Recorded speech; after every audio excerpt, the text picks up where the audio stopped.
여러분 13억 집 9억에 팔다. 이게 사실일까요? 실제 사실입니다.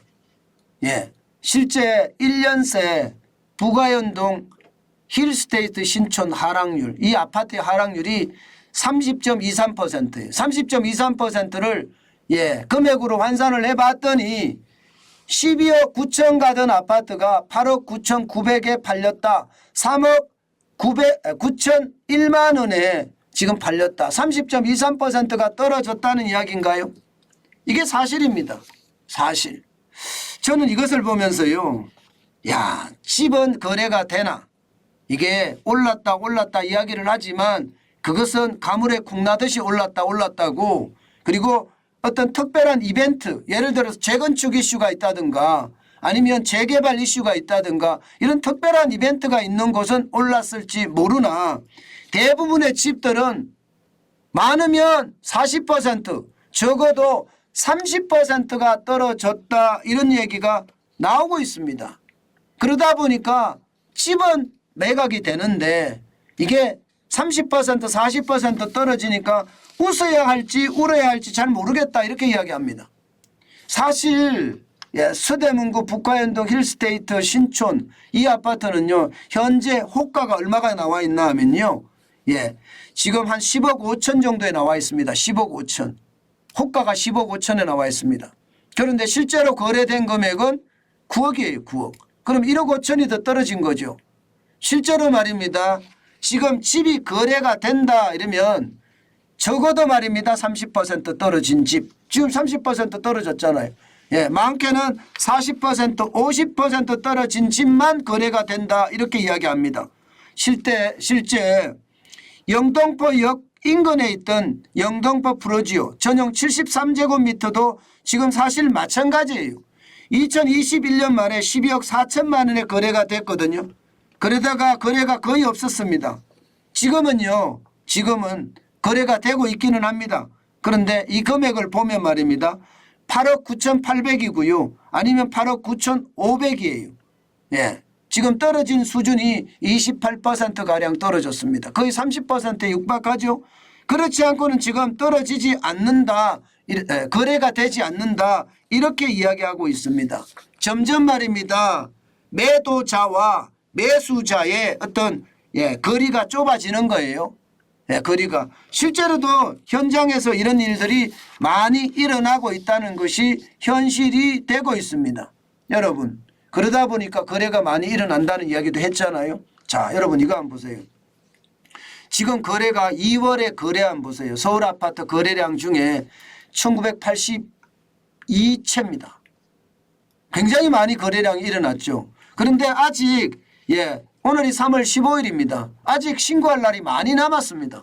신고할 날이 많이 남았어. 그러면 지금 이대로 이 수준으로 간다면 지금 1월에 1421가구, 이거보다는 월등하게 넘어서고요. 2000가구를 월등하게 넘어선다, 이런 얘기 하잖아요.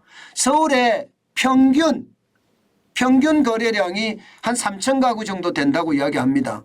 그러면 만약에 2월에 지금 3000가구라는 그런 목표가 만약에 달성이 된다면 아마 예상외로 시장은요, 지금 부동산 시장 많이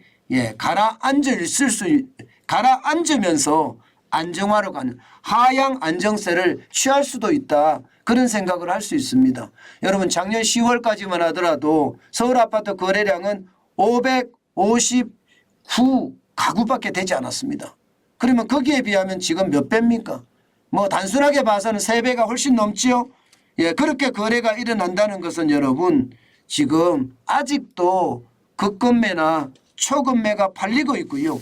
급급매나 초급매가 아니면 팔리지 않는다, 이렇게 이야기할 수가 있는 것 같습니다. 게다가 최근에 많이 올랐다 이야기는 하지만 그것은 이벤트가 있는 곳이 많이 올랐고, 그렇지 않으면 일반적인 것은 30%에서 40% 떨어져서 거래가 되는 것이 일반적이더라. 13억 집이면 9억에 팔리는 것 일반적이더라. 이렇게 시장은 이야기하고 있습니다. 여러분, 저는 집값에 대해서는 늘 여러분들에게 말씀을 드려요. 가장 중요한 게 내가 가야 될 곳, 내가 가고 싶은 곳 이게 가장 중요합니다. 뭐 아무 집값이 중요한 게 아니잖아요. 그죠? 내가 꼭 가고 싶은 곳이 있습니다. 그곳의 집값이 나에게는 굉장히 중요하고요. 그렇기 때문에 내가 반드시 내가 꼭 가야 될 곳에 대한 임장, 현장 답사를 반드시 하시라는 거 다시 한번 제가 말씀을 드리고 가격이 어떻게 계속해서 움직여 가는지 이것도 또 알아봐야 되고요.